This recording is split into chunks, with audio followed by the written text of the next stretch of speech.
Ce samedi, c'est derby et c'est tous en vert. Heureux de vous retrouver, je suis avec Jérôme Chevet, directeur général de l'USAM Nîmes-Gare. Jérôme, un derby face à Montpellier, le plus gros match de l'année au Parnasse. Ouais, plus gros match de l'année. Le Parnasse va être à guichet fermé. Il va avoir une ambiance formidable. Bon, on va aborder ce derby, mais au-delà de ce derby, sur notre dernière victoire contre Saint-Raphaël, on se replace dans la course à la recherche des 5, d'être dans les 5 premières équipes.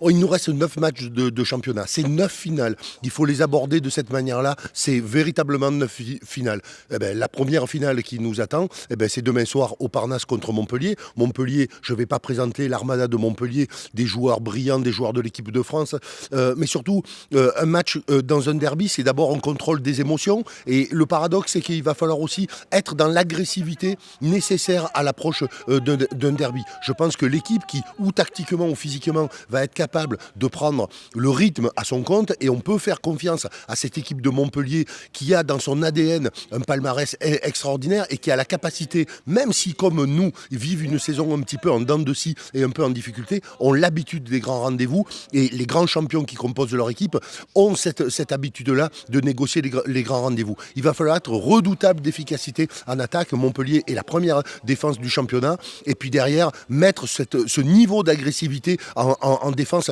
digne d'un grand derby. Merci Jérôme, nous sommes allés à la rencontre de Mickaël Guigou. Mika, nous recevons Montpellier, comment tu sens l'équipe, l'état d'esprit du vestiaire ? Écoute, motivé. En plus, on vient de récupérer du renfort avec Baptiste Bonnefond. Donc, on va avoir une équipe un peu plus complète avec quelques retours de joueurs qui étaient blessés ces derniers temps. Donc, après, à nous, par contre, de montrer un peu plus de régularité dans l'investissement, dans la préparation et dans ce qu'on fait à l'intérieur des matchs. Et ça, c'est moins notre force ces derniers temps, à l'image du match qu'on a fait à Saint-Raphaël en début de semaine.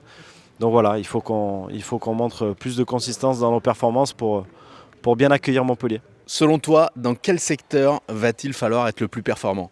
Dans tous les secteurs, forcément, faire un début de match solide et puis surtout rester bien concentré. On a vu qu'on était capable de résister, de faire de beaux matchs contre de bonnes équipes, mais par moments, voilà, il y a des pertes de balles ou des précipitations qui pouvaient nous coûter cher. Donc voilà, j'espère qu'on va savoir se servir de tout ce qui s'est passé cette saison et qu'on va faire un match complet demain. Bon Mika, chaque derby est particulier, avec une ambiance particulière. Et pour toi, c'est le dernier, sensation spéciale ? Ouais, c'est particulier. Et je compte sur Robichon pour vraiment faire le maximum et faire tout ce qu'il faut. Demain, il va y avoir en plus un public habillé tout en vert. Ça va être un bon moment et à nous de le rendre magnifique.